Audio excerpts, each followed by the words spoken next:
এবার বলে রাখি, শিবের বেলপাতা যে আপনারা দেন 3টে দিলে খুব ভালো, 9টা দিলে ভালো, আবার শিবকে রুদ্র বলা হয়, 11টা দিলে আরো ভালো। যদি না থাকে একটু চূর্ণ করা ভাঙা বেলপাতা যদি দেন তাতেই শিব সন্তুষ্ট। ওই জন্য বাবা শিবের আরেক নাম হচ্ছে আশুতোষ, অল্পতেই সন্তোষ, বাবা খুব আশুতোষ।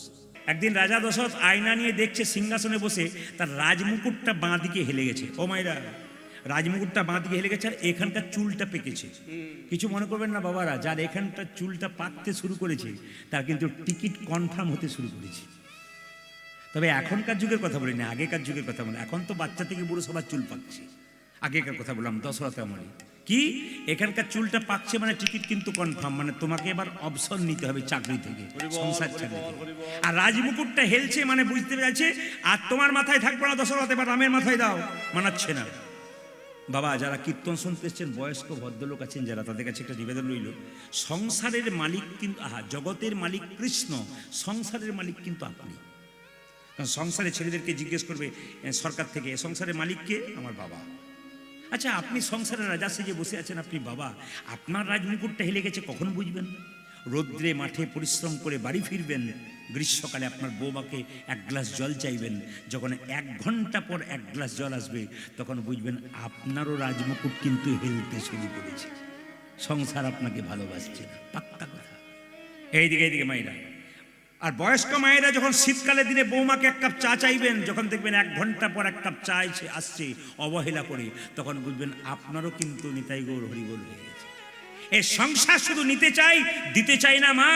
তবু কি সংসার করেছেন, কর্তব্য পালন করবেন, কিছু মনে করবেন না। এইদিকে তাকাবেন, বলে কি আপনি যখন মারা যাবেন জোরে বলবেন, মৃত্যুর সময় যে কাপড়টা বা যে জামাটা পরেছেন ওটা কি বাক্সে ভরে নেবেন, আপনার সঙ্গে দেবে? জোরে বলুন, আপনার সঙ্গেই দেবে। বলুন দেবে কিনা, জোরে বলুন দেবে কিনা। আপনি যে বিছানাতে শুয়েছিলেন ওই বিছানাটা কি নিয়ে নেবে? আপনি মরে যাবেন, বিছানা আপনার সঙ্গে শ্মশানে পাঠিয়ে দেবে। কিন্তু আপনি যে কষ্ট করে একটা সোনার মালা 5 ভরি ওজনের করেছেন, ওটা কি আপনার সঙ্গে দেবে?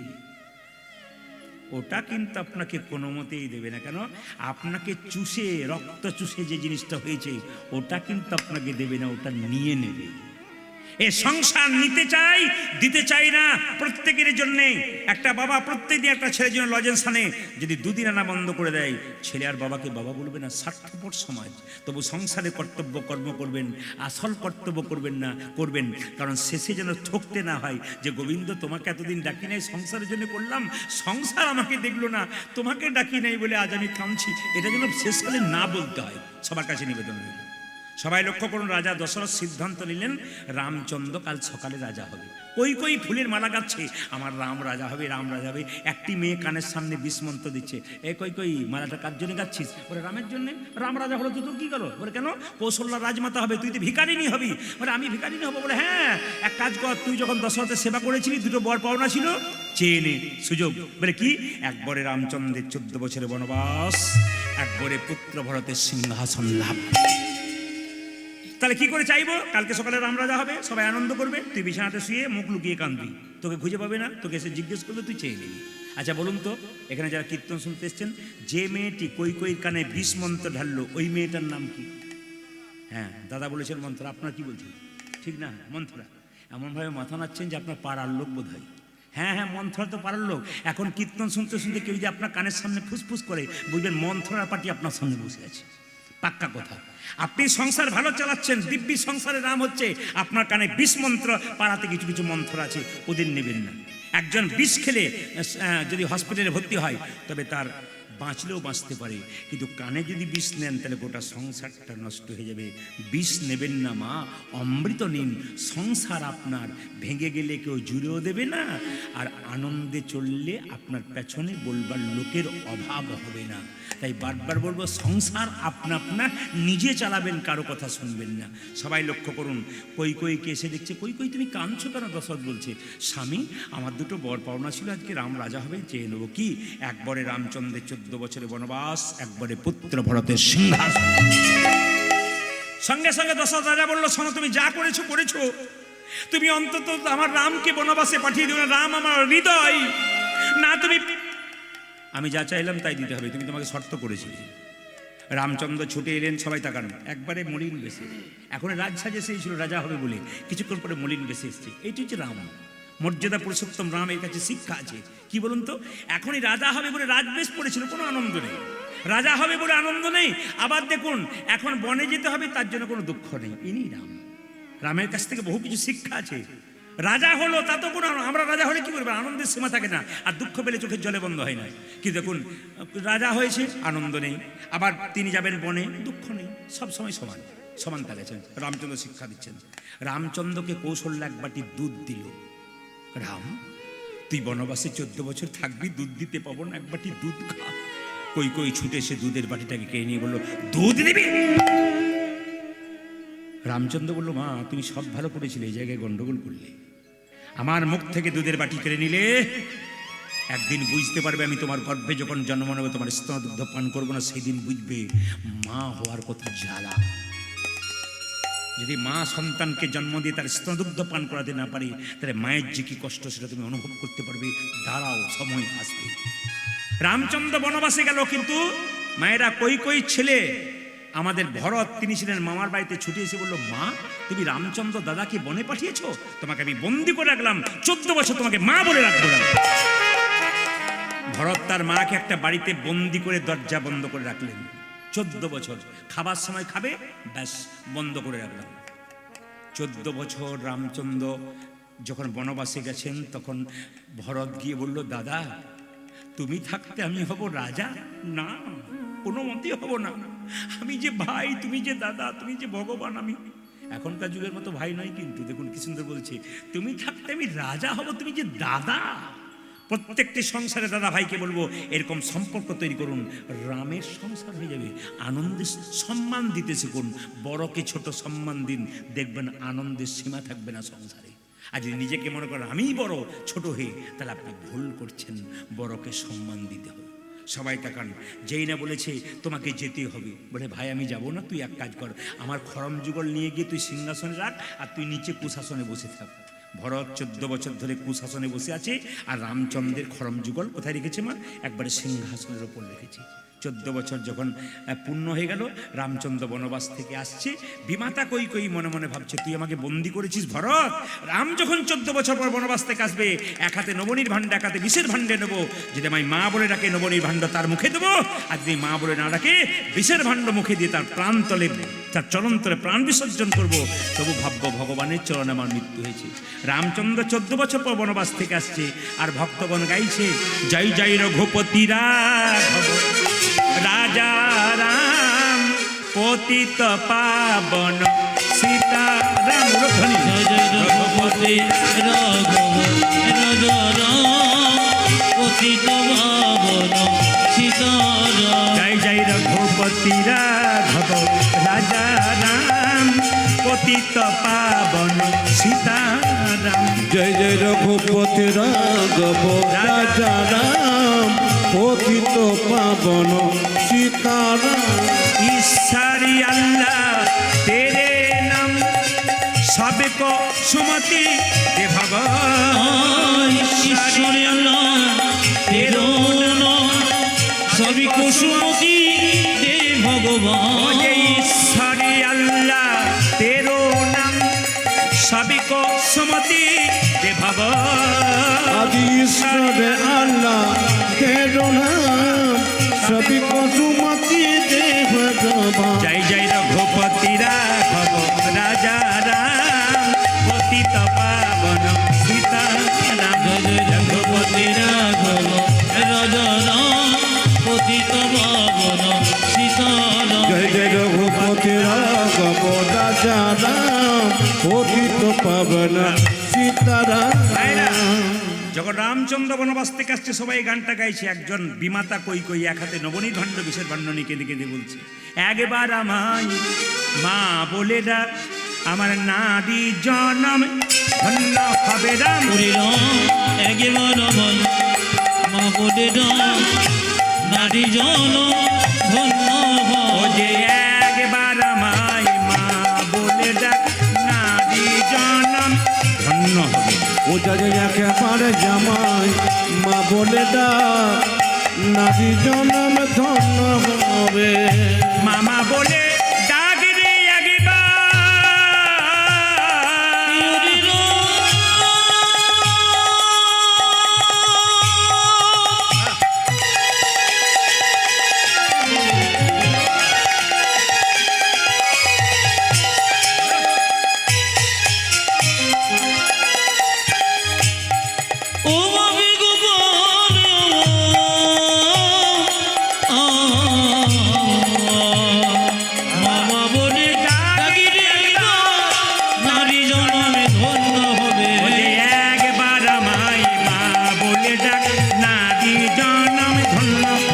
রাম একেবারে জামাই মা বলে ডাকে নারী জনধন্য হবে। ও মায়েরা, বিমাতা কাই কই কই এক হাতে নবনীর ভাণ্ড বিষের ভাণ্ড নিয়ে কি বলছে, একবার আমায় মা বলে ডাক। তাকান, যেই না বলেছে মা বলে ডাক, রামচন্দ্র জড়ি ধরে বলছে মা তুমি কেমন আছো?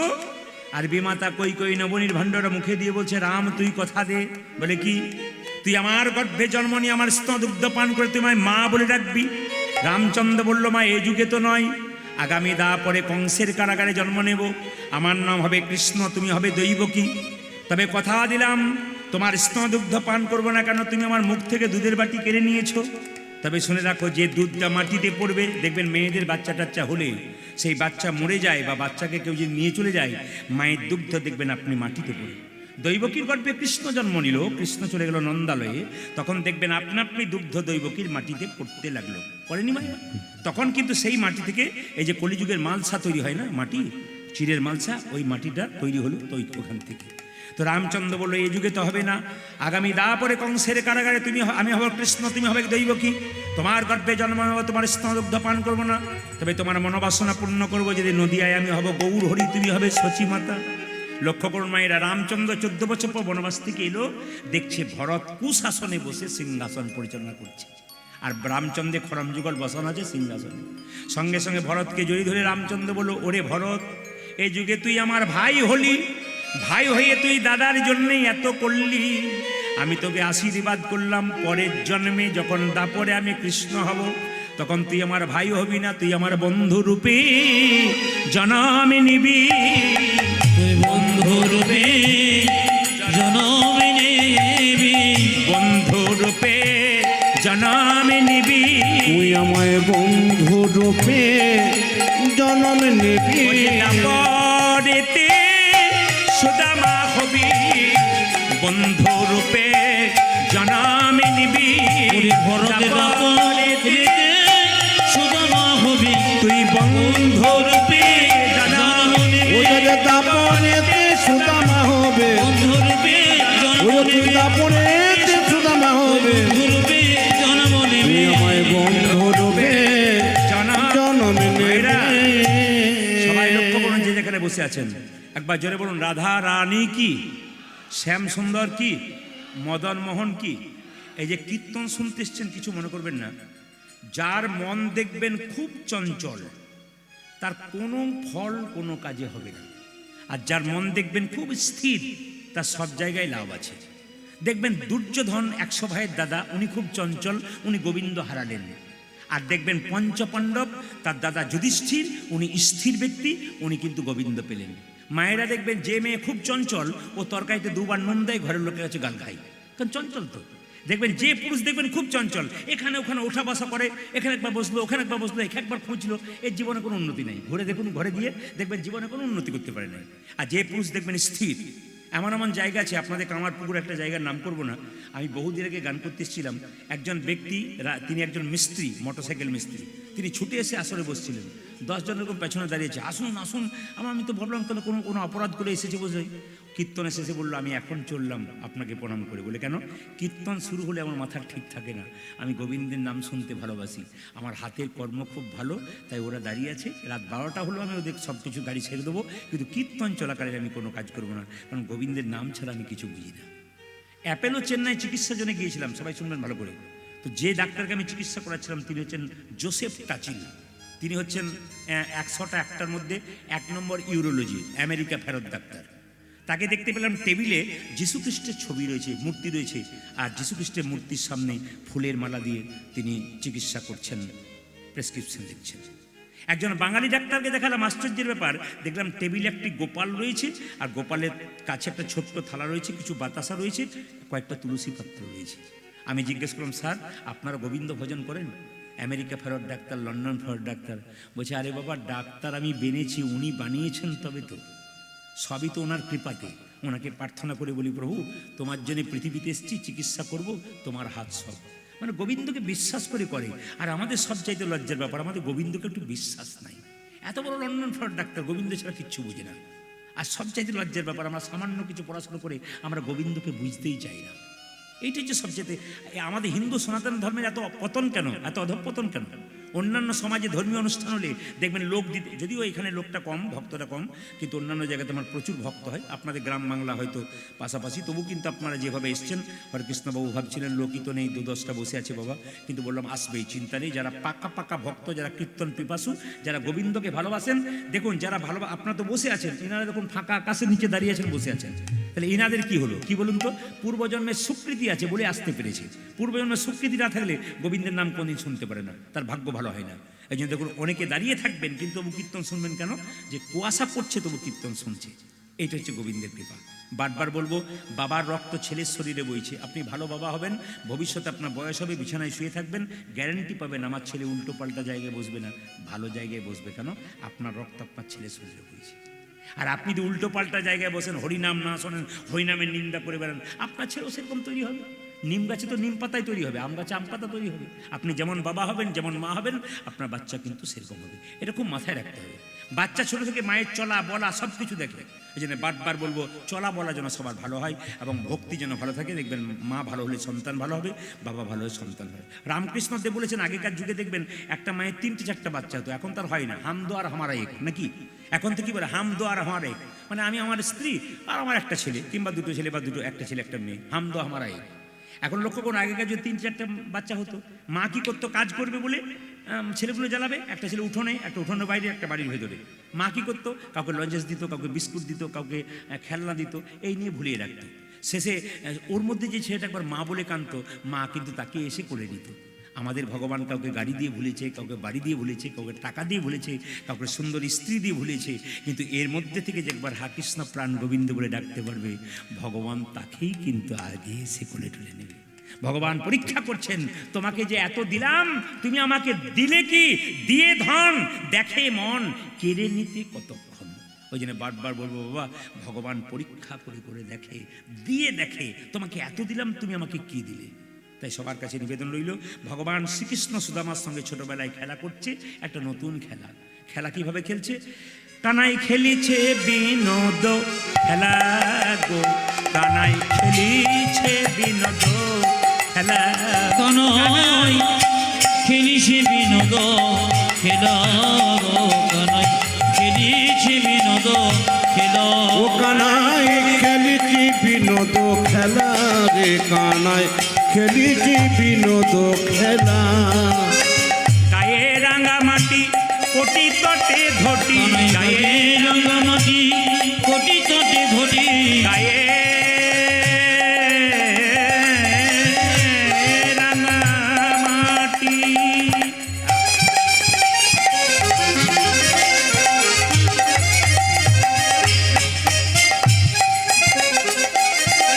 খেলে রে খেলে রে,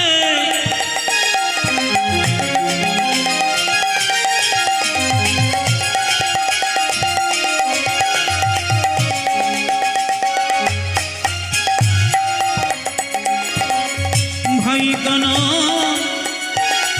আমার খেলে রে,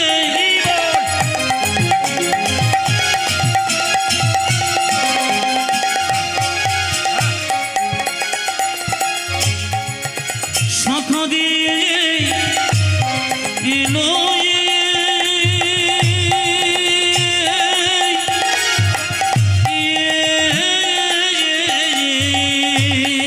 কানাই গায়ে রাঙামাটি কোটি তটে উত্তাজি কালি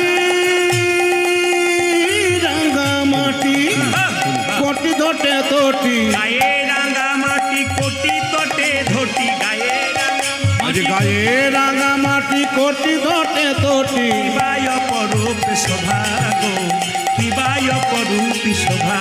কানাই গায়ে রাঙামাটি কোটি তটে ধটি, কিবায় অপরূপে শোভাগ, কিবায় অপরূপে ও শোভা। কানাই খেলিছে বিনোদ খেলা রে, কানাই খেলিছে বিনোদ খেলা। কানাই খেলিছে বিনোদ খেলা, কানাই খেলিছে বিনোদ খেলা। খেলবো মোরা নতুন খেলা, আমরা খেলিব মোরা নতুন খেলা, খেলবো মোরা নতুন খেলা। মোর খেলিব মোরা নতুন খেলা। খেলা খেলবি, কি খেলা খেলবি? কাঁধে করা আর কাঁধে চড়া, খেলবো মোরা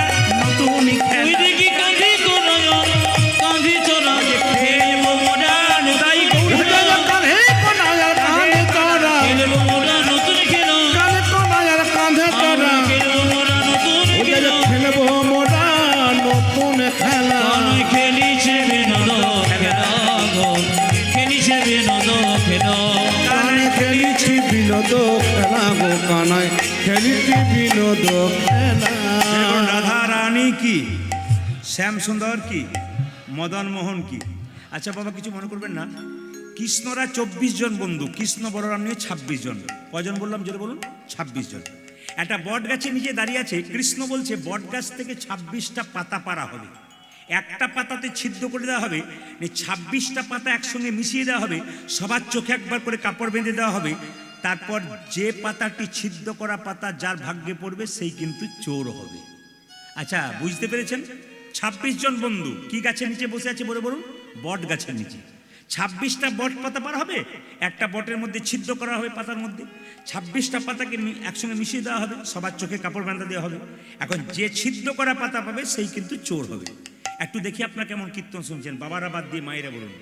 ছেঁড়া পাতাটা কার ভাগ্যে পড়তে পারে? কৃষ্ণের।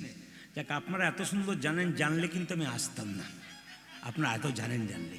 তো যাই হোক, খুব ভালো কথা। এ কথা কিন্তু সব জায়গাতে বলে, যারা মন দিয়ে শোনে তারা উত্তর দিতে পারে। মাস্টারমশাইরা জানেন যে মন দিয়ে যে ছেলে শুনবে সে উত্তর দিতে পারবে, আর মন যার কিছু মনে করবেন মন যার এদিক ওদিক থাকে সে কিন্তু পারে না। একটু প্রমাণ দিয়ে দিই। এক জায়গায় কীর্তন হচ্ছে, রাম আর শ্যাম প্রত্যেক দিন কীর্তন শুনতে আসে। প্রত্যেক দিন কাজ করার পর একটা জায়গায় যায়, যেটা আপনাদের হুগলিতে নাই, না মানে একটু নেশা টেশা করতে যায়। হ্যাঁ হ্যাঁ, এখানে কোনো মাতাল নাই। আমি ভুল বলে ফেললাম নাকি? আমি ভুল বলে ফেললাম? আচ্ছা আচ্ছা, তাহলে সব জায়গাতেই পার্টি আছে আর কি। দেখুন, মন এখানে দেহ রাখলে হবে না, এখানে মনটা রাখতে হবে। আবার কেউ দেখবেন মাইকে বাড়িতে শুনছে, দেহ ওখানে, মন এখানে। রাম আর শ্যাম দুজন প্রত্যেক দিন সকাল থেকে সন্ধ্যে পর্যন্ত কাজ করে, বাড়িতে যা টাকা দেবার দেয়, কিন্তু 50 টাকা করে রেখে দেয়, একটু করে সন্ধ্যেবেলায় চাই। এই পথ দিয়ে পেরোচ্ছে রাম আর শ্যাম। রাম বলছে, ভাই শ্যাম কিছু মনে করিস না, তুই মদের ভাটিতে যা, আজ আমি খাবো না, আমি বরং কীর্তন শুনবো। রাম কীর্তন শুনতে বসেছে আর শ্যাম মদের ভাটিতে গেছে। কীর্তন হচ্ছে জোরদার। এখন সবাই লক্ষ্য করুন, শ্যাম কিন্তু মদের বোতলটা, এই মদের গ্লাসটা হাতে নিয়ে হঠাৎ করে যখন মদের ভাটির দরজাতে তাকিয়েছে, দেখছে কৃষ্ণের একটা ছবি রয়েছে। মাংসের দোকান হোক আর মদের দোকান হোক, সব তখন কৃষ্ণের ছবি দেওয়া হয়। আমরা দেখবেন কিছু কিছু মাংসের দোকানে দেখতে পাই শ্রীকৃষ্ণ ব্রয়লার সেন্টার। কি সুন্দর নাম দিয়েছে দেখুন। কত যত দিন যাচ্ছে উন্নতি হচ্ছে। মাংসের দোকান আবার লিখেছে শ্রীকৃষ্ণ ব্রয়লার সেন্টার। আবার দেখবেন বিয়েতে ভোজ খেতে যাবেন, আপনাদের দিকে থাকে কিনে জানেন, আমাদের লিস্ট দেয়। কি বলে ওটাকে? কি দেয়? মেনু। মেনু উপরে লেখা থাকে রাধা বল্লভী। বললাম খুব ভালো কথা। তার নিচে লেখা থাকে চিকেন কাটলেট। বাবারি, মটন কাটলেট। মানে রাধাকে যত সম্মান দিলাম, তারপর অসম্মানে ভরে দিলাম। তো সবাই লক্ষ্য করুন, রাম আর শ্যাম দুজনেই যাচ্ছে। রাম বসে গেল কীর্তনে, শ্যাম গেছে মদের ভাটে। সবাই তাকাবেন, মদের দোকানে গিয়ে গ্লাসটাকে নিয়ে তাকাচ্ছে, কৃষ্ণের ছবিটাকে দেখছে। আমি কত হতভাগা, মদের বোতল হাতে কিন্তু কৃষ্ণের ছবি দেখছে। আমি কত হতভাগা, তোমার হাতে বাঁশি, কপালে তিলক, পায়ে নুপুর, তুমি কি সুন্দর দেখতে, মাথায় ময়ূর পুচ্ছ, তুমি দারুণ দেখতে। তোমার গুণের কথা ওখানে হচ্ছে, রূপের কথা হচ্ছে, আর আমি এখানে মদ খাচ্ছি। এইদিকে তাকা, মদ কিন্তু খায় নাই, মদের বোতলটা নিয়েছে, কৃষ্ণের দিকে তাকিয়ে আছে মদের বোতল হাতে। আর শ্যাম কীর্তন শুনতে শুনতে খালি ভাবছে, এতক্ষণ বোধহয় রাম কীর্তন শুনতে শুনতে ভাবছে, এতক্ষণ রামের বোধহয় 2 বোতল হয়ে গেল। মানে বুঝতে পারছেন তো? তার মানে এই শ্যামের বোধহয় 2 বোতল হয়ে গেল। তার মানে কি, এক রাত্রিতে দুজনেই মারা গেল। শ্যাম গেল কোথায় মায়েরা? স্বর্গে, ও মদের ভাটিতে গিয়েছিল। আর রাম কীর্তনে আসলে বসছিল, ও কিন্তু নরকে গেল। যে কীর্তন শুনছে সে নরকে গেল, যে মদের ভাটিতে গেছে সে কিন্তু স্বর্গে গেল। আর কীর্তন শুনবেন, আর শুনবেন, এরপর আর শুনবেন। রাম হরিনামে ছিল, ও গেল নরকে। আর শ্যাম ছিল মদের বোতলে, ও গেল স্বর্গে। কেন গেল? শ্যাম মদের ভাটিতে ছিল, হাতে মদের গ্লাস ছিল, মন ছিল হরিনামের কাছে। আর রামের শরীর এখানে ছিল, কিন্তু মনটা ছিল কোথায় বলুন তো? মদের ভাটিতে। কিছু মনে করবেন না, কীর্তন শুনছেন, মন যদি ঘরে থাকে আপনার লাভ নাই। যদি কেউ কীর্তন মাইকও শুনছে, ওখানে দেওয়া আছে, মন যদি এখানে আছে, তাহলে কিন্তু আপনার লাভ আছে। এখন দেখুন 26টা পাতা পারা হয়েছে, সবার চোখ। তুই কি পেয়েছিস? তুই কি পেয়েছিস? আমারটাও ভালো। ভালো পেয়েছি। তুই কি পেয়েছিস?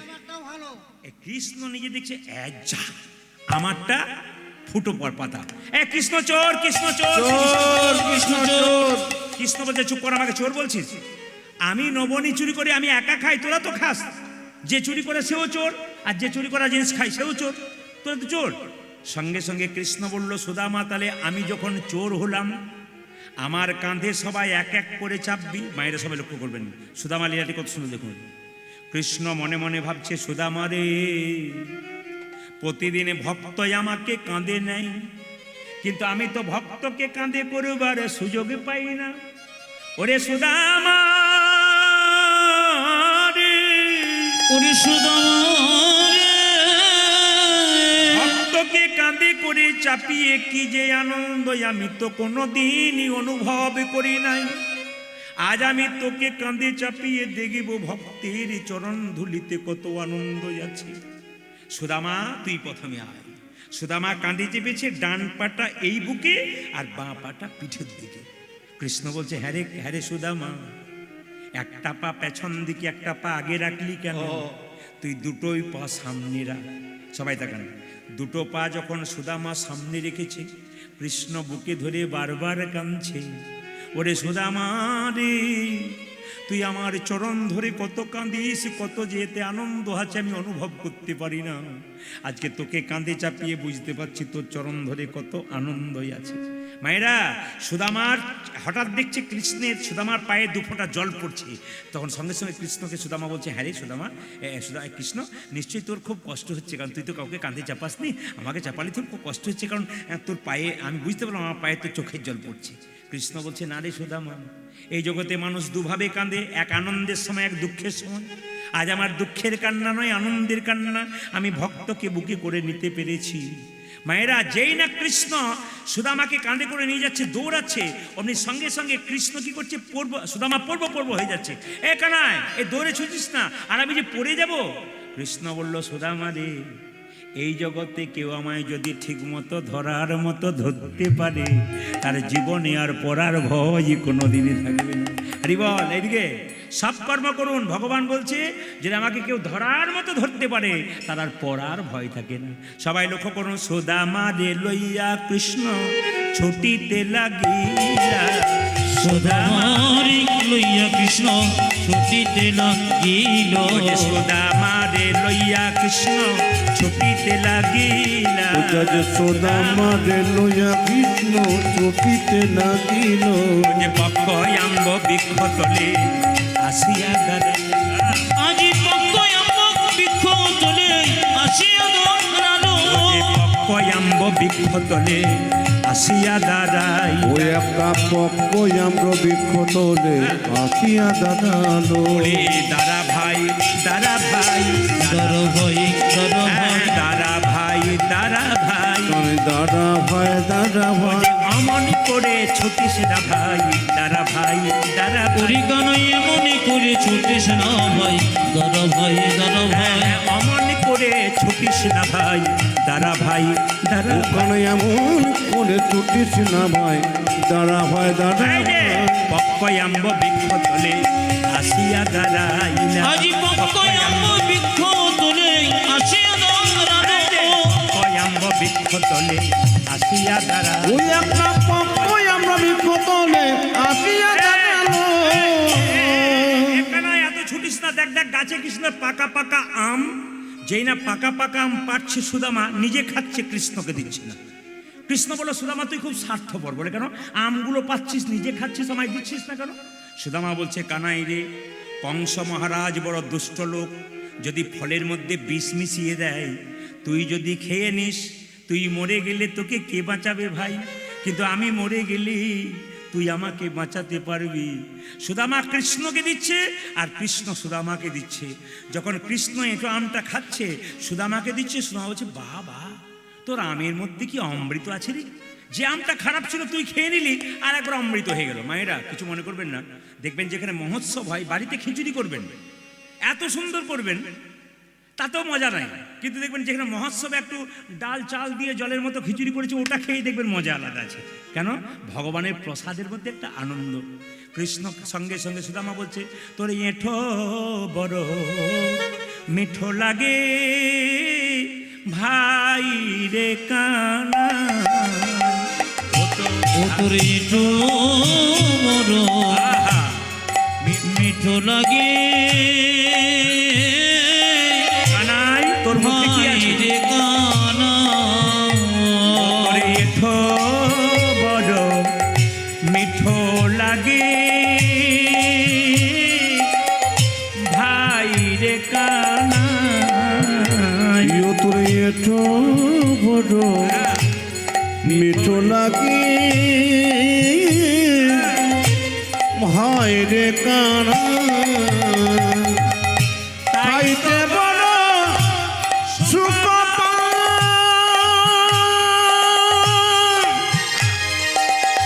তাই তোরে তোর এঠো ওরে কানাই খাইতে বড় সুখ পাই।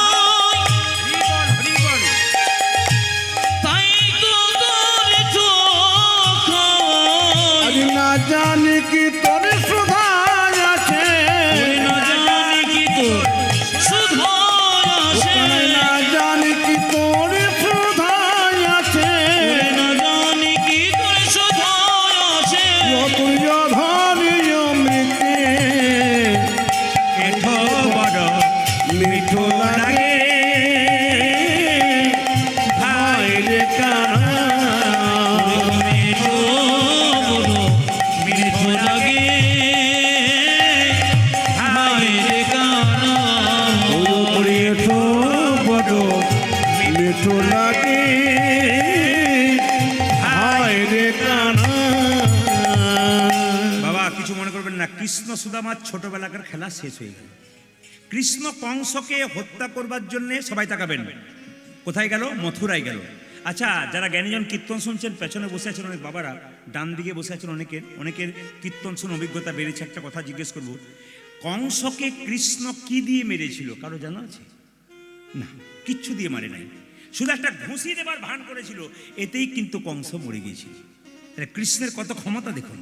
কিছু মনে করবেন না মায়েরা, যদি আপনার বাড়ির পাশে কেউ যদি আপনাকে হিংসা করছে, আপনি জানতে পারছেন না, আপনার ক্ষতি করবার চেষ্টা করছে, আপনি চুপ করে থাকুন, গোবিন্দকে ধরে থাকুন। কেন? উনি কিন্তু তার ব্যবস্থা করার জন্য তৈরি হয়েছেন। আপনি বুঝতে পারবেন না যে ওনাকে কিভাবে উনি ধ্বংস করছেন। একবার পাক্কা কথা, যে যেখানে বসে আছেন মন দিয়ে শুনবেন, একবার প্রত্যেকটি কথার মধ্যে খুব দামি আছে। আপনি কীর্তন করছেন, ভগবানের নাম করছেন, কিন্তু আপনার পাশের বাড়িতে আপনাকে খুব হিংসা করছে, ভাবছে কি করে ক্ষতি করা যায়, সংসারটাকে নষ্ট করা যায়। আপনি জানতেই পারলেন না, কিন্তু আপনি জানলেন না, একজন জানলেন, তিনি দুষ্টের দমন আর শিষ্টের পালন করবার জন্যে তিনি কিন্তু এলেন। এই জন্য বারবার বলবো যে যেখানে বসে আছেন মায়েরা, মন দিয়ে শ্রবণ করুন। একটা ছোট্ট কথা আপনাদের বলি, দেখুন যখন দেখবেন কুরুক্ষেত্রের যুদ্ধ শেষ হয়ে গেল, সবাই বোঝেন তো কুরুক্ষেত্রের যুদ্ধ কতদিন হয়েছিল জোরে বলুন? কতদিন হয়েছিল মায়েরা? 18 দিন। 100টা ছেলে মরে গেল গান্ধারী। চোখের মধ্যে একটা কাপড় বেঁধেছিল, গান্ধারী কেন? স্বামী চোখে দেখতে পায় না বলে। সবাই থাকবেন। যখন এক মশালটাকে নিয়ে বারবার দেখছে 100টা ছেলে মরে পড়ে আছে। আচ্ছা বলুন তো, যে মায়ের 100টা মাত্র ছেলে যুদ্ধে যদি মরে যায়, মা তখন পাগলিনী মতো, দুর্যোধন, দুঃশাসন, একবার মা বলে ডাক। চোখের পটিটা কোনোদিন খুলে নাই, সেই দিন খুলেছে সন্তানের, মরা সন্তানের মুখ দেখবে বলে। গোটাটা শ্মশান হয়ে গেছে। কৃষ্ণ তখন পাশ থেকে খিলখিল করে এইদিকে মায়েরা, আপনার বিপদ হয়েছে, আপনার পাশে যদি সেই সময় কেউ হাসাহাসি করে, আপনার ভালো লাগবে? জোরে বলুন হ্যাঁ না। বলবেন কিন্তু, তিলক নিচ্ছেন ঠিক কথা, কিন্তু আমার দিকে তাকান। কি বললাম? আপনার ধরুন বিপদ হয়েছে, আপনি কাঁদছেন, আপনার পাশের কাছে কেউ যদি হা হা করে খিলখিল করে হাসে, আপনার ভালো লাগবে? জোরে বলুন হ্যাঁ না। একবারে ভালো লাগবে না। দেখুন গান্ধারী যখন কাঁদছে, চোখের পটিটা কোনোদিন খুলে নাই, সেদিন খুলেছে। আর যখনই দেখছে 100টা ছেলে মরে পড়েছে, কাঁদছে, তখন কৃষ্ণ পেছন থেকে হাসছে। সঙ্গে সঙ্গে গান্ধারী বলে উঠলো, তোর লজ্জা করে না? তুমি না ভগবান, তোমার লজ্জা করে না? আমার দুঃখের দিনে 100টা ছেলে মরে গেছে, আর তুমি খিলখিল করে হাসছো, তোমার লজ্জা করছে না? এই তুমি মানুষের জন্য করো, মানুষের দুঃখ তুমি বোঝো? ভগবান বললেন, কিছু মনে করো না, আসলে এটা কাকতালীয় দোষ। যারা পড়াশোনা করেছেন, কাকতালীয় মানে কিছু বোঝেন? কাকতালীয় মানে বুঝিয়ে দিই। ধরুন আপনার তাল গাছে একটা পাকা তাল খুব সুন্দর পেকেছে, এখন তালটা এবার পড়বো আর 2-4 মিনিট পরে পড়বে, আর একটি কাক এসে বসে গেছে আর তালটি খসে গেছে। কাক তখন ভাবছে, আমার জন্যই বোধহয় পড়ল, মানে আমার ক্ষমতা কত। এটা হলো কাকতালীয়। পড়ার কথা ছিল না, পূর্ব ছিল, ও বসে গেছেন, বলছে আমার হাসিটা সেরকম কাকতালীয়, আমি বুঝতেই পারি নাই তোমার সামনে হেসে ফেলেছি। বলছে না, তুমি ভগবান চালাকি করলে হবে না। বলছে শোনো, তুমি যদি কারো খারাপ করো না, তুমি একদিন একজনের জন্য খিলখিল করে হেসেছিলে একদিনের বিপদে, আমি আজকে তোমার বিপদে হাসছি। বলে কোথায় আমি হেসেছিলাম? বলছে শোনো কোন দিন হেসেছিলে। দ্রৌপদীর, এদিকে তাকার মায়েরা, দ্রৌপদীর বস্ত্রহরণ হয়েছিল না? জোরে বলবেন হ্যাঁ না? শুনেছেন তো সবাই?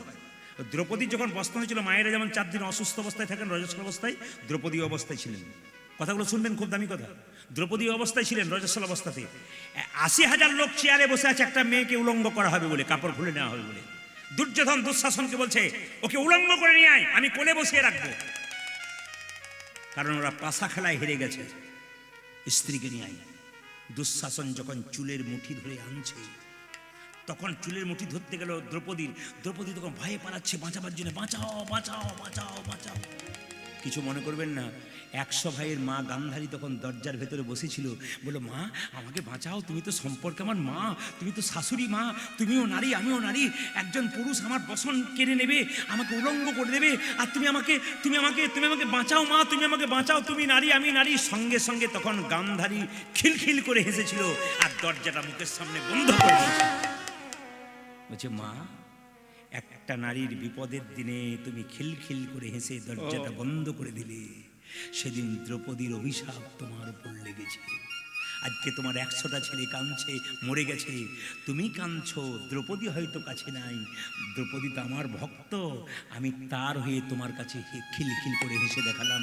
যে যেমন কর্ম করবে তার ফল কিন্তু তাকে ভাবতে হবে। কি ভাবছেন আপনি? কি ভাবছেন আপনি যে একজনকে ঠকিয়ে দিলেন, নিয়ে আপনি 3 তলা বাড়ি করলেন, ভাববেন দিব্যি ভালো আছেন? ও কোনো মতেই ভালো থাকবেন না, ও তো সাময়িক থাকবেন। ক্যান্সার হবার আগে ঘা হয়, ঘাটা ক্যান্সারে পরিণত হতে দেরি হয়। ঠিক সেরকম আপনি যাকে আঘাত দিয়েছেন, ওটা তো ঘা তৈরি হয়েছে, যখন ক্যান্সারে পরিণত হবে তখন বুঝতে পারবেন। ওই জন্য বারবার বলে দিলাম, একদিন না একদিন ফল ভোগ করতে হবে। জীবনে চলার পথে এমন কাজ করুন যেন কাউকে কোনো কষ্ট দিতে না পারেন। আপনার যা আছে আপনি তাই নিয়ে থাকুন, কারো কেড়ে নেওয়ার কোনো দাম নেই। খুব মাথায় রাখবেন কথাগুলো, দামি দামি কথা। তো সবাই লক্ষ্য করুন মায়েরা, যে যেমন কর্ম করবে তার তেমন ফল হবে। কংসকে কৃষ্ণ ধ্বংস করলো, আর ধ্বংস করার পর সন্দীপন মুনির আশ্রমে মধ্যপ্রদেশের উজ্জয়িনী বলে একটা জায়গাতে এলো। মায়েরা দেখবেন মেয়েদের মাঙ্গলিক দোষ হয় না, যেটা বলুন হ্যাঁ না হয় না? দেখবেন যে মেয়ের মাঙ্গলিক দোষ হয়, ছেলের যদি মাঙ্গলিক দোষ না থাকে, সেই ছেলে কিন্তু মেয়েকে বিয়ে করতে চায় না। কিন্তু জ্যোতিষশাস্ত্র বলছে কোনো মেয়ে যদি মাঙ্গলিক দোষ থাকে আর ছেলেরও মাঙ্গলিক দোষ থাকে, তবে দুজনের বিয়ে খুব সুন্দর হতে পারে। কিন্তু যদি আপনি মাঙ্গলিক দোষ কাটাতে যান, জ্যোতিষের কাছে যান। কিন্তু বলছে উজ্জয়িনীতে একটা মঙ্গল গ্রহের মন্দির আছে, ওইখানে গিয়ে অনেক মেয়েরা দেখবেন মাঙ্গলিক দোষ কাটাতে যায়।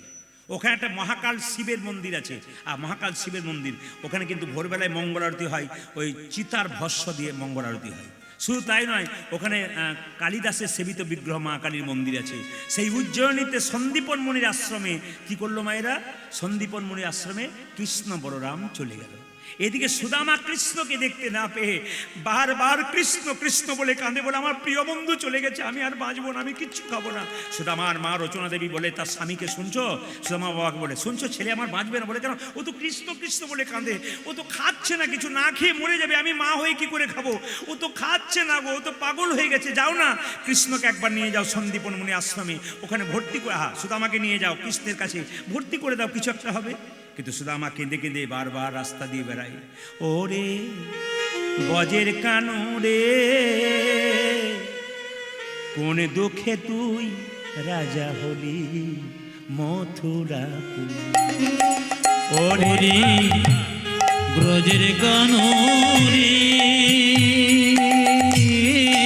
সুদামা কিচ্ছু খায় না, খালি কেঁদে কেঁদে বেড়ায়। কোন দুঃখে তুই রাজা হলি মথুরাপুরে। ওরে গজের কানো রে,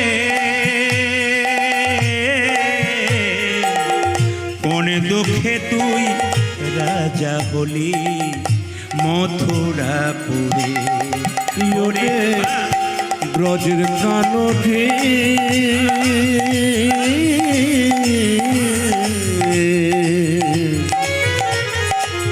করে দুঃখে তুই রাজা বলে মথুরাপুরী। আর কি ফিরে আসবি না ভাই বৃন্দাবন মাঝে।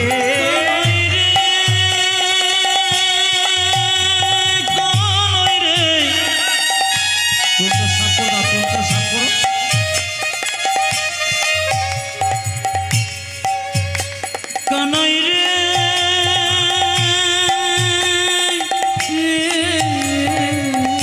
হরিবল হরিবল।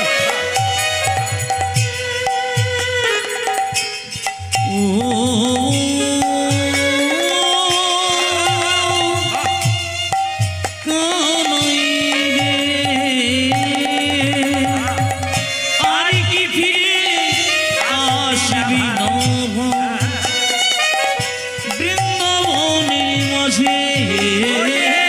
নন্দরানী লয়েন বডি ফিরছে দাঁড়ে দাঁড়ে। উচ্চাজি নন্দরানী নয়ন বনে ওরে হারি। ফিরেছি দাঁড়ে দাঁড়ে।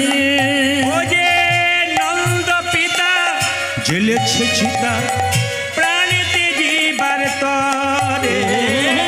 নন্দ পিত জেলে এসেছি তো প্রাণীতে জীবনী করে।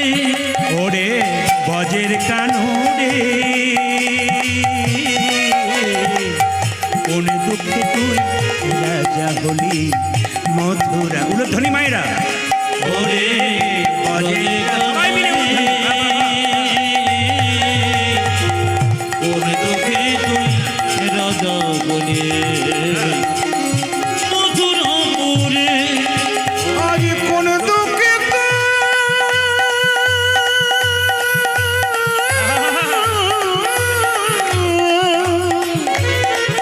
রাজা গুণী আরে মথুরাপুরী।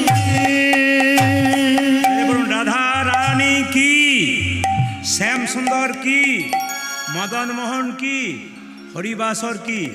মন দিয়ে শুনবেন।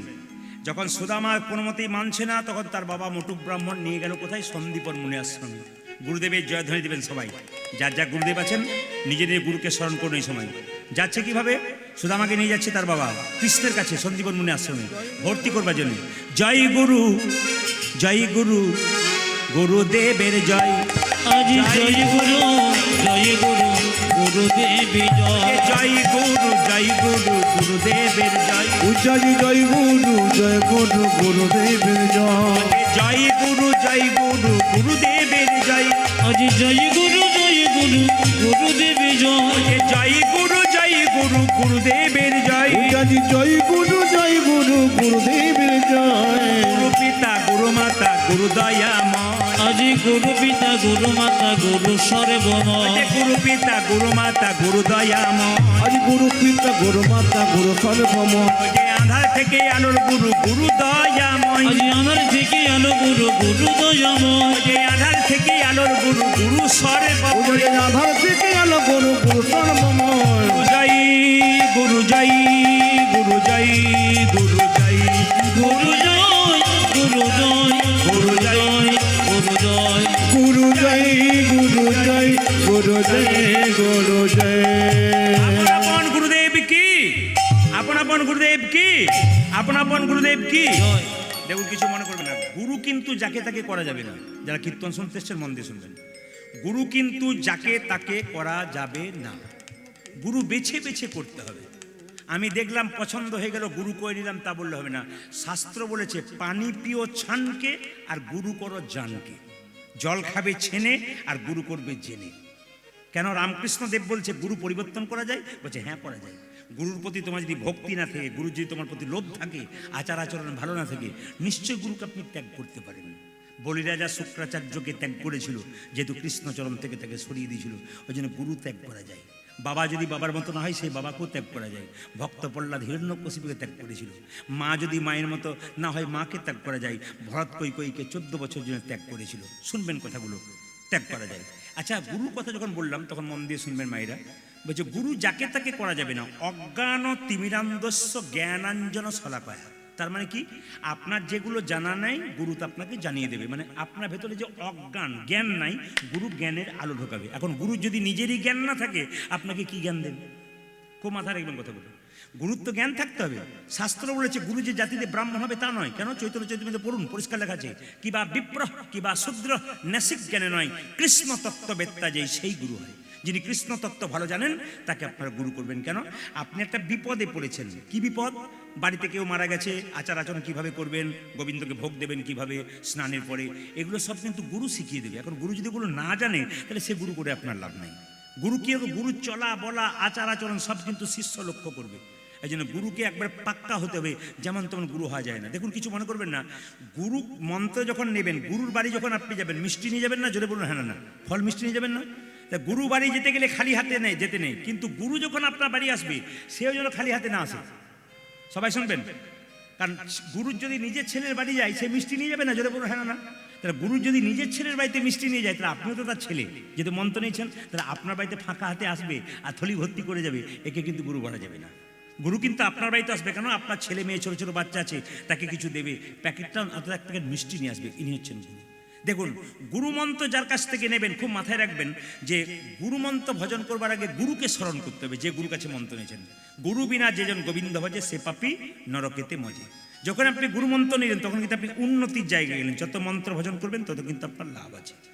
গুরুকে ফোনে ফোনে জিজ্ঞেস করবে, এখন তো ফোনের যুগ, এটা করলে কি হয়, ওটা করলে কি হয়, আপনি জিজ্ঞেস করবেন শিব চতুর্দশীতে কী করব, আমি জন্মাষ্টমীতে কী করব, রাধাষ্টমীতে কী করব, প্রতি কীভাবে ভোগ দেবো, সব কিছু কিন্তু গুরুর কাছ থেকে জানবেন। গুরু যেন এরকম না হয়, যে এখানে বসে আছেন মন দিয়ে শুনবেন, গুরু যেন এরকম না হয়। আমার পাশের বাড়িতে একটি মেয়ে গুরুমন্ত্র নিয়েছে, তো যার কাছ থেকে গুরুমন্ত্র নিয়েছে, নামটা আমি বলবো না, তিনি 1 বছর পরে তার বাড়িতে এসছেন। মেয়েটি তাকে হাত পাটা ধুয়ে দিয়েছে, নিয়ে বলছে, প্রদীপ পালের বাড়ি নাকি তোমার বাড়ির সামনে? বলে হ্যাঁ, আমার তো পাশের বাড়িতে প্রদীপবাবু আছেন। বলে উনি বাড়িতে আছেন? বলে হ্যাঁ, এই তো গান করে ফিরলেন। আচ্ছা ঠিক আছে, একবার ডেকে দিন তো, ওনাকে একবার দর্শন করবো। গুরুদেবের পাশে গিয়ে বসলাম, নমস্কার করলাম, উনি নমস্কার করলেন। কিন্তু একটা জিনিস দেখতে পেলাম, মেয়েটি পাটা ধুয়ে দিল, নিয়ে বলছে, বাবা এবার একটু জল পান করুন। গুরুদেব বলছে, তোর হাতে জল খাবো না। বলে কেন? তোর এখনো সেবাটা ঠিক হয়নি, তোর হাতে জল খাবো না। বলছে, আমাকে আপনি বললেন যে যতক্ষণ না গুরুমন্ত্র না নেব ততক্ষণ গোবিন্দ সেবা করবে না, তাহলে গুরুমন্ত্র নেওয়ার পর আমি গোবিন্দকে সেবা দিতে পারছি, আপনি গুরু আপনাকে দিতে পারবো না? তাহলে আপনি কেমন গুরু? বলছে, না, তোর হাতে কোনো জল টল খাবো না। সঙ্গে সঙ্গে মেয়েটি বলছে, তাহলে আমার হাতে জল খাবেন না, তাহলে মিনারেলস ওয়াটারের বোতলটা দিচ্ছি, এই জলটা খান। তখন বলছে, এটাতে কোনো অসুবিধা নেই। মেয়েটি তখন বলছে, আমার পরিষ্কার হাতে জল আপনি খেলেন না, আর এই বোতলে যে লোকটা জল ভরেছে সে কোন জাতের লোক আপনি কি করে জানলেন? যেটা বলুন হ্যাঁ না। যুক্তিগুলো দেখবেন মেয়েটি। আমি তখন চমকে গেলাম, বলো আচ্ছা দিচ্ছে কিন্তু। হ্যাঁ, গুরুমন্ত্র দিয়েছে, তার হাতে খাবে না কেন? আপনার গুরুমন্ত্র, আপনি মেয়ে হয়ে গেলেন, আপনি, আরে বাবা, আমার কথা আমি ইউটিউবের মধ্যে পরিষ্কার করে বললাম। আমাকে অনেকে জিজ্ঞেস করে, আপনি কি নিজে রান্না করেন? বললাম না। আপনার জন্য কি কেউ রাঁধুনি আনবো? বললেন না। বলে কেন? মায়েরা যেটা ভক্তি ভরে রান্না করে দেবে সেইটাই খাবো অমৃত করে। কারণ আমি আসছি ওনার বাড়িতে, উনি অত কষ্ট করে রান্না করছেন, উনি যা দেবেন ওইটা আমার কাছে অমৃত। ভক্তি ভরে দেবেন নিশ্চয়ই, উনি অবজ্ঞা ভরে দেবেন না। ডাল ভাত দেন, শাক ভাত দেন, ওইটাও অমৃত। সবাই লক্ষ্য করুন যে এখানে বসে আছে, যেই না বলছে বোতলটা দেবো, বলছে না ওই বোতলে খাবো না। বলছে, কে ভরেছে জলটা? আহা, এই বোতলে কে জলটা ভরেছে, তুমি কি করে জানলে? বলছে, ওই বোতলে খাবো না, রেখে দে বোতলটা। বলছে, আমি জল এনে নিজে খাবো। তবে এক কাজ কর, আমি জল নিয়ে আসি, গ্যাস সিলিন্ডারটা দে, আমি রান্না করে খাবো। মেয়েটি বলছে, ওতে আরও বিপদ আছে। বলে কেন? যে গ্যাস সিলিন্ডারটা এনেছি, পরশু তারিখ ওতে মাছ মাংস রান্না হয় না, তুমি কি করে জানলে? বলছে, দরকার নাই, আমাকে মুড়ি দিয়ে আমি খেয়ে চলে যাব। সঙ্গে সঙ্গে মেয়েটি বলছে, ওতে আরও বিপদ। বলে কেন? তুমি মুড়ির কলে গিয়ে দেখেছো? বলছে, যাই না, একবার গিয়ে দেখো কি হয়। বলে কেন? মুড়ি যত না হাতে নাড়াচাড়া হয়, তত পায়ে করে বেশি নাড়াচাড়া হয়, তুমি খাবে কি করে? গুরু নেতাই গৌর হরি বল। আমি তখন গুরু বাবাকে বললাম, শুনুন, কিছু মনে করবেন না, ছোটো মুখে বড় কথা বলি, আপনি তো গুরু বটেন, ভালো কথা, গুরুকে শ্রদ্ধা জানাই আমি, আর আপনি মন্ত্র দিয়েছেন, খুব ভালো করেছেন, কিন্তু বলবো এই কাজ করবেন না। যখনই উনি মন্ত্র নিচ্ছেন, আপনার মেয়ে আপনাকে যথাসাধ্য উনি খুব ভালোভাবে খাওয়াবেন, ভালোভাবে যত্ন করবেন, আপনি ওতেই আশীর্বাদ করে যান ওতে। উনি চুপ করে রইলেন, কিছু বললেন না। পরবর্তী ক্ষেত্রে দেখলাম আবার তার কাছে ভুল স্বীকার করে বলেছে, মা কোনো চিন্তা নেই, তোর হাতে গিয়ে আমি সেবা করবো নিশ্চয়ই। তা আপনাদের কাছে বলবো, ওই গুরু যেন ওরকম গুরু যেন না হয়। দ্বিতীয় কথা আপনাদের বলে রাখি, যে আসনে বসে আপনি মন্ত্র জপ করবেন, খুব ভালো করে লক্ষ্য করবেন এই জায়গাটা। অনেকে গুরু মন্ত্র জপ করে ফলই পায় না। যে আসনে বসে মন্ত্র জপ করছেন, আসনটা যখন তুলবেন মন্ত্র জপ করার পর, আসনের নিচে একটু জল ছড়িয়ে দেবেন নিচটাতে। ওই জলটা চোখে মুখে নিয়ে হরে কৃষ্ণ মহামন্ত্র বলবেন। তাহলে কি হবে? আপনি যে মন্ত্রটা জপ করলেন, ওই মন্ত্রের যে ফল ইন্দ্রদেব চুরি করে নেয়, যাতে চুরি করতে না পারে তাই জন্য প্রত্যেকেই গুরু মন্ত্র জপ করার পর যে আসনে বসে জপ করছেন, আসনটার নিচে একটু জল ছড়িয়ে দেবেন। সেই জলটা একটু চোখে মুখে নেবেন, স্নানের মধ্যে পড়বে জলটা, ওই জলটা একটু চোখে মুখে নেবেন, হরে কৃষ্ণ মহামন্ত্র বলবেন, দেখবেন গুরু মন্ত্রের ফল আপনি ভোগ করতে পারবেন। যেই না সন্দীপন মুনির সামনে গেছে, অমনি বলেছে যে আমার নাম সুদামা, এই শোন, আমি রাজাদের গুরু, আমি তোর গুরু নই। আর কৃষ্ণ বলরাম রাজার ছেলে, ওদের আমি গুরু, তোর গুরু হতে পারবো না। যখন ছেলেটি কান্নাকাটি করেছে, আমাকে কেন নিয়ে নিন, আমি গরিব ব্রাহ্মণের ছেলে। তখন গুরুদেবের স্ত্রীর নাম ছিল সুমতি দেবী। সে দেখলো ছেলে একটা দাঁড়িয়ে আছে, ঠিক আমার ছেলের মতো। আসলে সন্দীপন মুনির একটা ছেলে ছিল, তার নাম মধুমঙ্গল, 5 বছর বয়সে জলে ডুবে মরে গেছে। দেখতে ঠিক সুদামা, একবার মধুমঙ্গলের মতো। বলছে তাহলে এই ছেলেটি আমার দেখতে ঠিক মধুমঙ্গলের মতো, আই বাবা আই। যেই না জড়ি ধরেছে সুদামাকে গুরুপত্নী, গুরুদেব আর কিছু করতে পারলো না। আর যেই না কৃষ্ণ বলরাম এলো, আরে সুদামা এ তুই কখন এলি রে? বলে এই তো এলাম। সুদামা কৃষ্ণকে জড়িয়ে ধরেছে। মায়েরা, শিক্ষার উদ্দেশ্যে তথায় সকলে মিলিল, শিক্ষার উদ্দেশ্যে তথায় একত্রিত হইল, শিক্ষার উদ্দেশ্যে তথায় একত্রিত হইল। ওটা যে শিক্ষার উদ্দেশ্যে তথা একত্রিত হইল। বহুদিন পরে সুদামা আনন্দ পাইল, আজ বহুদিন পরে সুদামা আনন্দ পাইল, বহুদিন পরে সুদামা আনন্দ পাইল। ওটা যে বহুদিন পরে সুদামা আনন্দ হইল। আনন্দ ধরে না, আনন্দ ধরি না, আনন্দ ধরে না, আনন্দ ধরে না। বহুদিন পরে সুদামা আনন্দ ধরে না, আজ বহুদিন পরে সুদামা আনন্দ ধরি না, বহুদিন পরে সুদামা হরি হরি হরি বলে, বহুদিন পরে আজ সুদামা হরি হরি হরি বলে, বহুদিন পরে সুদামা হরি হরি হরি বলে, বহুদিন পরে সুদামা হরি হরি হরি বলে, বহুদিন পরে আজ সুদামা হরি হরি হরি বলে আনন্দ ধরে না। বহুদিন পরে সুদামা আনন্দ পাইল, বহুদিন পরে সুদামা আনন্দ হইল। সকলে মিলে ওই আশ্রমে খেলা করে আর গাই। সবাই মিলে একটু আমার সঙ্গে গাইবেন, হাত তুলে কৃষ্ণ কেশব, সবাই মিলে গাইবেন কৃষ্ণ কেশব। একসঙ্গে গাইবেন, কিন্তু যে বসে আছেন সেও গাইবেন, একটু তালিটা দেবেন যদি গাইতে না পারেন। হাত তুলে কৃষ্ণ কেশব কৃষ্ণ মাধব সুধা মাখা এই নাম হরি নাম, মধু মাখা এই নাম। নাম একটু বাড়ি দাও। আজ কৃষ্ণ কেশব কৃষ্ণ মাধব সুধা মাখা যেন হরে নাম, সবাই মিলে আনন্দ করে মধু মাখা এই নাম নাম নাম। সবাই একসঙ্গে কৃষ্ণ কেশব কৃষ্ণ কেশব সুধা মাখা এই নাম হরি নাম, মধু মাখা এই নাম নাম নাম হরি বল। কৃষ্ণ কেশব কৃষ্ণ কেশব সুধা মাখা এই নাম হরি নাম, মধু মাখা এই নাম। এই নাম জপ বলো আপনারে, এই নাম জপ হলো আপনারে, এই নাম জপ বলো আপনারে। এই হরি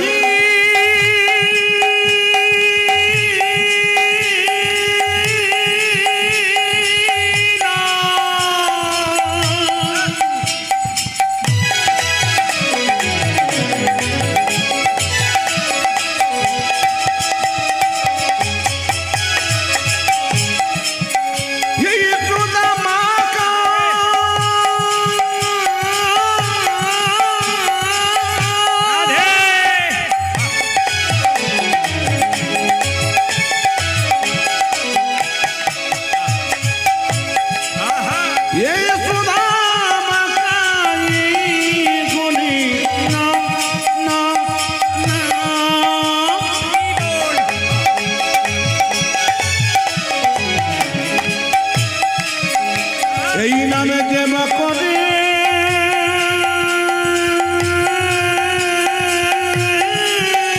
রাধে।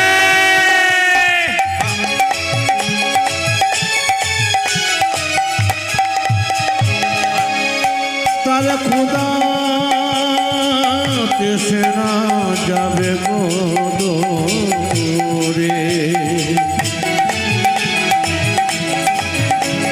এই কৃষ্ণ না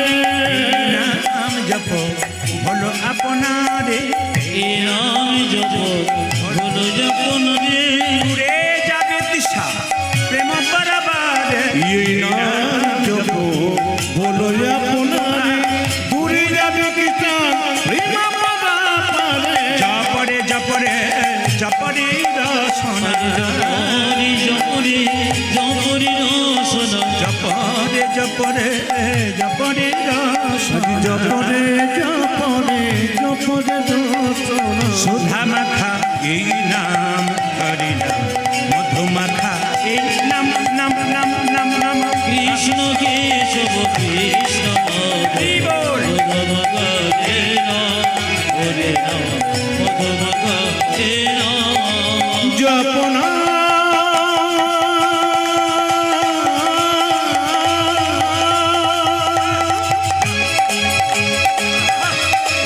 কৃষ্ণ হরি বল। এই মধুমাখা হরি জয় বলুন রাধা রানী কি জয় শ্যাম সুন্দর কি জয় মদন মোহন কি যাদের ঘুম আসছে তাদের কি দেখলাম পরীক্ষা করে যেরকম ভালো লাগছে আপনাদের ঘুম আসছে না না আসলে তা নয় পাড়া গ্রামে আপনারা আছেন তো মাঝে মাঝে ভয় লাগে কি বলুন তো শহরে মানুষ 12টা 1টা পর্যন্ত জাগে আর পাড়া গ্রামে গান করলে মাঝে মাঝে হয় শ্রীকৃষ্ণ কি জয় 2-4 জনকে দেখতে পাই কিন্তু আপনাদের বেশ বেশ ভালো আছেন আপনারা জেনে বলুন একবার রাধা রানী কি এমনভাবে জয় দেবেন আচ্ছা যেভাবে এঁটে সেটে বসছেন আমি আজকে সিদ্ধান্ত নিয়েছি আজ আমি 3টে পর্যন্ত কীর্তন করবো রাজি আছেন 3টে মানে ভোর 3টে বলি না 3 ঘন্টার কথা বলছি অত আনন্দ পাবার কোনো দরকার নেই 3 ঘন্টা কিন্তু প্রায় হব হয়ে গেছে একবার জেনে বলুন রাধা রানী কি শ্যাম সুন্দর কি মদন মোহন কি একটা কথা আপনাদের বলে যাই জীবনে চলার পথে বহু শিক্ষা আমরা পাই একটু শিক্ষার কথা বলি এই কি 2 বছর আগে মেদিনীপুর একটা জায়গায় গান করতে গেছি তো আমাকে একজন জিজ্ঞেস করছে যিনি কীর্তন করাচ্ছেন তিনি কানাই বলাইয়ের মা আমার সে কি উনি কই বলছে উনি আসবেন দাঁড়ান একটু পরে কানাই বলাইকে কোলে নিয়ে শুনলে চমকে যাবেন আপনারা এখানে শিক্ষা আছে খুব সুন্দর একটি 22 বছরের মেয়ে এখনো বিয়ে হয় নাই ও কৃষ্ণকে এক পাশে কোলে নিয়ে বলরামকে এক পাশে কোলে নিয়ে কীর্তন করাচ্ছেন গোটা টাকাটা ওই দিচ্ছে এসে কৃষ্ণ বলরামকে সামনে রেখে উনি আমাকে নমস্কার করলেন বললাম প্রণাম করার দরকার নেই বাবা কেন তুমি কৃষ্ণ বলরামকে বলছে আমি কানাই বলাইয়ের মা ওকে জিজ্ঞেস করলাম তুমি কি করো শুনবে ভালো করে ওই মেয়েটি কলকাতায় কোনো ফ্ল্যাটে থাকে খুব বড় ধরনের ইঞ্জিনিয়ার বটে মেয়েটি খুব বিখ্যাত মেয়ে মানে প্রচণ্ড ব্রেনি উনি প্রসাদ ভোজন করেন মানে প্রসাদ ভোজি ভগবানকে দিয়ে তারপর খায় তো ওনাকে আমি জিজ্ঞেস করলাম যে তুমি যে এই কৃষ্ণ বলরামের ভজন করো তোমার 22 বছর বয়স কলকাতায় ফ্ল্যাট আছে বলছো বলছে আমি তো সকালবেলায় ঘুম থেকে ভোরবেলায় উঠি আমি ওই রাত্রিবেলায় 12টা 1টা পর্যন্ত ফেসবুক দেখি আর হোয়াটসঅ্যাপ দেখি ওসব আমি করি না আমাকে আধুনিকা বলুন না আর না বলুন না কোনো ব্যাপার নেই কারণ আমি সকাল ভোরবেলা 4টার সময় উঠি স্নান টান করি কানাই বলায় সেবা দিই আমার রান্না টান্না তৈরি করি আবার প্রসাদ দিয়ে অফিসে চলে যাই সমস্ত কাজ করে বিকালবেলায় ফিরি কানাই বলাইকে ভালো করে একটু সাজিয়ে গুজিয়ে দিই তারপর সন্ধ্যাবেলায় সেবা টিবা দিয়ে আবার আমি শুয়ে দিই তুমি বিয়ে করবে না নিশ্চয়ই করব তুমি কি নির্বাচন করে রেখেছো বলে হ্যাঁ নির্বাচন করে রেখেছি বলে কাকে বলছে কানাই বলাইয়ের বাবা যে হবে তাকে শুনলাম সে প্রায় 90 থেকে 1 লাখ টাকা বেতন পায় একটা মেয়ে এত উচ্চমানের কোয়ালিটির একজন ইঞ্জিনিয়ার সেই মেয়েটা 90,000 টাকা বেতন পায় সেই মেয়েটা কানাই বলাইয়ের ভোজনা করে আর আমাদের দেখবেন একটু পড়াশোনা করবার পর কেউ যদি চাকরি পেয়ে যায় বাড়ি তার লেজ দেখলে মাথা কাট অনেক দূর পর্যন্ত চলে যায় পা পর্যন্ত পড়েন কোচবিহার জলপাইগুড়িতে গান করতে যান কলেজে পড়া মেয়েগুলো ছেলেগুলো সামনে বসে থাকে খাতা কলম নিয়ে বললাম কি লিখছো বলে আপনি যে দামি দামি কথাগুলো বলছেন ওগুলো লিখে রাখি কলেজে পড়বো হ্যাঁ পড়াশোনা করি আর ব্যবহার করি কিছু জিনিস আপনার কথা ভালো লাগে আর কি জিনিসগুলো ব্যবহার করি আমরা খুব ভালো লাগে এই জীবনে চলার পথে অনেক শিক্ষা আছে শুধুমাত্র কীর্তন শুনলে হবে না শিক্ষা নিতে হবে আমরা জীবন চলবো কী করে এই বছর মেয়েটি ফোন করে আমাকে বলছে কানাই বলাইয়ের মা বলে আমি কানাই বলাইয়ের বাবা পেয়ে গেছি বলে কি সেও ইঞ্জিনিয়ার আমার এই তিলক মারা দেখে সে বলেছে আমি কানাই বলাইয়ের বাবা হতে চাই সংসার কেমন চলছে দুজনেই প্রসাদ ভোজি আনন্দে আছি আসলে আমি ইচ্ছে করেছিলাম, কানাই বলাকে বলেছিলাম, তুই যেদিন তোর বাবা খুঁজবি সেদিন বিয়ে করবো, তাছাড়া করবো না। এই লাইনেরই হতে হবে, তাছাড়া করবো না। জেদ ধরেছিল, কৃষ্ণ বলরাম তাদের বাবাকে জোগাড় করে দিয়েছে। যদি ভক্তি থাকে আর বিশ্বাস থাকে সব কিছু ভালো হয়। শুধু আপনাদের বলতে চাই একটা কথা, ছেলে মেয়েকে কৃষ্ণ ভক্ত করলে কি হবে? ছোট থেকে একটু তিলক দিলেন, তিলক বলতে এরকম নয়, আমাদের সবচেয়ে লজ্জার ব্যাপার দেখবেন অন্যান্য সমাজে ছেলে মেয়েরা যারা ধর্ম করে ওদের ধর্মটা ঠিক রাখে। মনমোহন সিং তিনি ছিলেন কি প্রধানমন্ত্রী ছিলেন, মাথার পাগড়ি কোনোদিন খুলেছিলেন? জোরে বলুন হ্যাঁ না। কোনো দিন খুলবে না।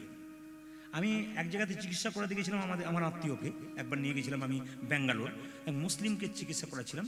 তো মুসলিম ডাক্তারবাবু তখন রোজা চলছিল, তো ও দেখছি ওনাকে বললাম আপনি রোজা রেখেছেন? হ্যাঁ রোজা রেখেছি। বললাম ওটা আপনি এত বড় উচ্চমানের ডাক্তার? বলছে না, আমার মা বাবা ছোটো থেকে তো আমাকে রোজা রাখিয়েছে, আমি তো ওটা শিখেছি। এখন আমাদের যদি কোনো চাকরিওয়ালা ছেলেকে জিজ্ঞেস করেন যে তুই একাদশী করিস, ও বলবে হ্যাঁ সব মা কাকিমারা করো, সব আমরা করি নাকি। তেমন আমার মা কাকিমারা বুঝিয়ে দিয়েছে যে এগুলো সব এখন থেকে করিস না, বুড়ো হলে করবি, এখন করার দরকার নেই। আমরা আমাদের ধর্মটাকে নিচের দিকে নামাচ্ছি, ওরা ওদের ধর্মটাকে উপর দিকে উঠাচ্ছে। খালি বিচার করবেন কথাগুলো। কারণ আজকে যদি তুমি 24 বছর 22 বছর বয়সে কোনো মেয়ের, সে কিন্তু বিয়ের পরে 2 বছর পরে মা হতে চলবে। আগে মাটিটা ভালো করো, সন্তানটা ভালো করবে, ভবিষ্যতে তুমি আনন্দ পাবে যে আমি কীর্তন শুনেছি, ভক্ত হয়েছি, আমার ছেলে মেয়ে কৃষ্ণ ভক্ত হবে। আর যে ছেলে মেয়ে কৃষ্ণ ভক্ত হবে সে উল্টো পাল্টা কাজ করবে না, কোনো খারাপ কাজ করতে গেলেই তার বিবেক ধাক্কা দেবে। আমি মালা পড়েছি, একটু তিলক নেই মাঝে মাঝে, আমি কেন খারাপ কাজ করব?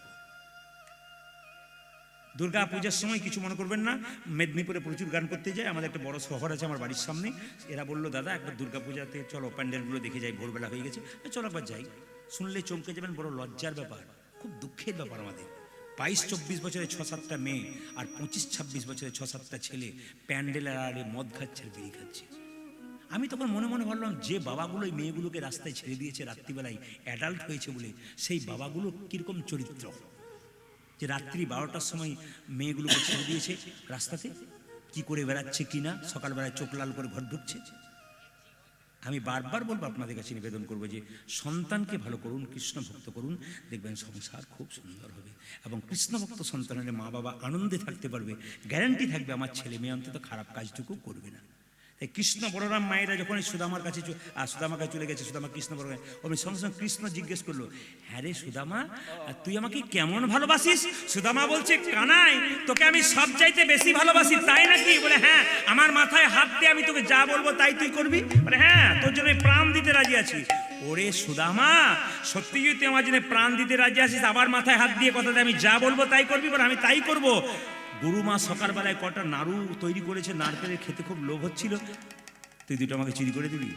সুদামা বললো, দেখ ভাই, আমি জীবনে কিন্তু কোনোদিন চুরি করিনি, আমি চুরি করতে পারবো না। চুরি করতে পারবে না? না, চুরি করতে পারবো না। আমার মায়ের কাছে, আমার মায়ের কাছ থেকে নিয়ে নেবো, তবুকে তুমি চুরি করতে পারবো না। বলছে, দেখ তুই বললে আমার জন্য প্রাণ দিয়ে দিবি।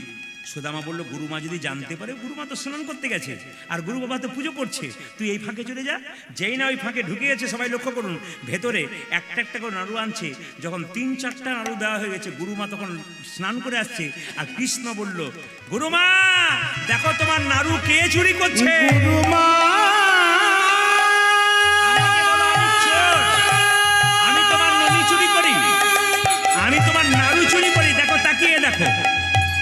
তুমি যাকে তুমি নিজের ছেলের মতো ভালোবাসতে, দেখো সে কি করেছে, সে তোমার নাড়ু চুরি করেছে। গুরুমা তাকিয়ে দেখো কি করেছে।